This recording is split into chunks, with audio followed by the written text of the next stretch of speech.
ये मून की जो डार्क साइड है, specially why the missions were stopped is because they realized that there is an alien civilization in the dark side of the moon. Somehow. That's a big conspiracy theory that is floated out there. आपको लगता है ऐसा कुछ है? What is the dark side of the moon? Dark side of the moon is basically, moon is something called face locked with us. So अर्थ और moon की size में obviously अंतर है.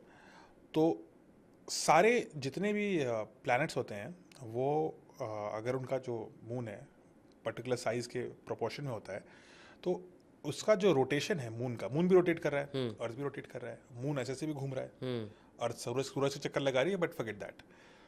मून का जो रोटेशन साइकिल है वो उसके रेवोल्यूशन साइकिल के बराबर हो जाता है. और ये कई मून्स के साथ होता है, सिर्फ हमारे वाले द मून के साथ नहीं होता, और भी अदर मून्स के साथ भी होता है. सो बेसिकली मून का एक ही साइड आपको हमेशा दिखेगा. मान लीजिए ये साइड था, ये इतनी देर में घूमेगा जितनी देर में ये वापस आएगा, तो ये हमेशा यही साइड आपको फेस करेगा. So this is your facing side. तो आप एक ही चंद्रमा का एक ही तरफ देखते हो, एक तरफ आप बिल्कुल नहीं देखते हो. ये डार्क साइड है. कुछ खास बात नहीं है डार्क साइड में, ठीक है. तो अब क्या होगा, लेकिन डार्क साइड में जो आपकी तरफ है वो तो आपकी तरफ है, जो आपकी तरफ नहीं है, ढाल मान लो आपके पास एक शील्ड है, तो शील्ड का एक तरफ तो आप देख रहे हो, दूसरा तरफ आप नहीं देख रहे हो, लेकिन जितने भी पत्थर कंकड़ और तीर आ रहे हैं वो इधर ही लग रहे हैं. सो ये जो डार्क साइड है that is getting a hammering. उसकी इतनी पिटाई हो रही है एस्टेरॉइड से, म्यूटियोर से, कि उसमें क्रेटर्स बने हुए हैं. मून में तो एटमॉस्फेयर भी नहीं है, तो जला भी नहीं पाता वो मीटियोर को, तो मीटियोर धमाधम गिर रहे हैं उसके ऊपर. और उसमें पूरे भर में डार्क साइड की फोटो आप देखिए तो इसमें बिल्कुल अलग दिखता है.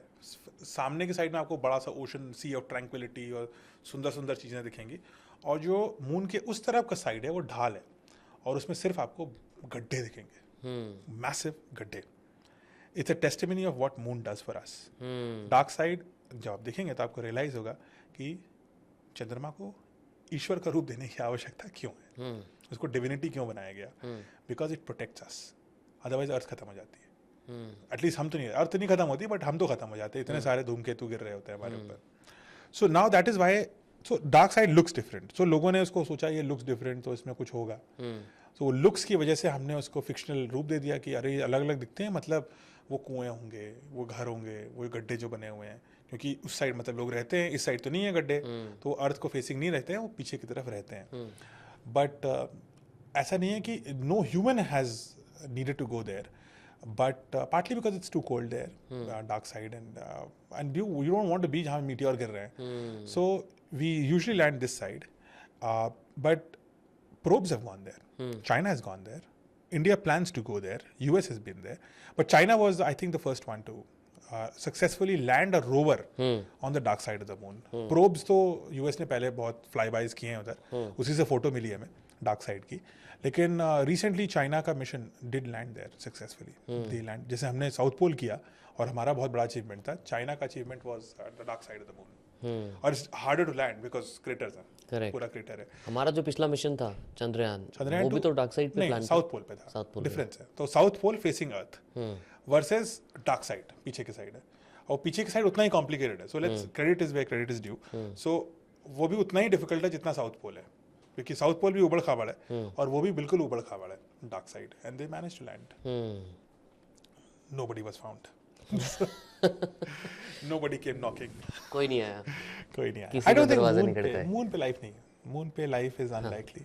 मून पे हम, लेकिन हम मून पे हम बसेंगे, not like permanent Basti. Atmosphere तो है नहीं. हाँ, तो परमानेंट बस्ती नहीं बनेगी. मून पे we will do two things, three things. Gateway to other. हाँ, exactly. So one is launch site, because यहाँ से आप मून जाएंगे, मून पे आप रिफ्यूल करेंगे, तो आप हाइड्रोजन फ्यूल या हीलियम 3 फ्यूल लेकर के आप आगे जाएंगे, और मून से टेक ऑफ करना ईजी है.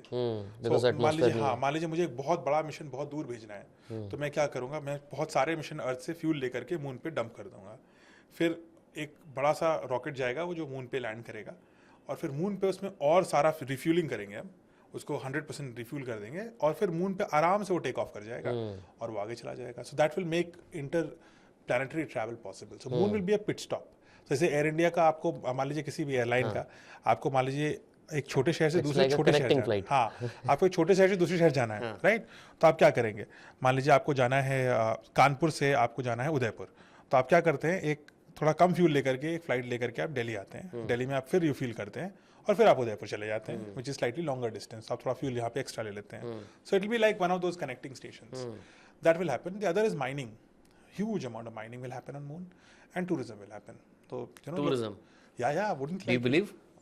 Oh, absolutely. Wouldn't ask anyone who's listening, and if you're young and you're not married, wouldn't you like to go to honeymoon literally on the moon?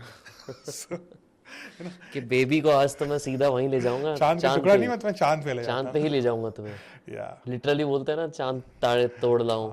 So it is called honeymoon, right? So you should go on the moon. Oh, with that logic, definitely we You should. should definitely go to the moon. इसीलिए क्या शाहरुख खान ने plot खरीदा है वो सब moon पे? वो नुकसान होने वाला है इसमें. So because moon comes under a treaty. Space in general comes under a treaty. कि you cannot own, any country cannot put sovereign rights. So countries नहीं कर पाएगी तो individual कैसे कर लेंगे? लेकिन So why are they buying? What's the they benefit? don't know the treaty ना.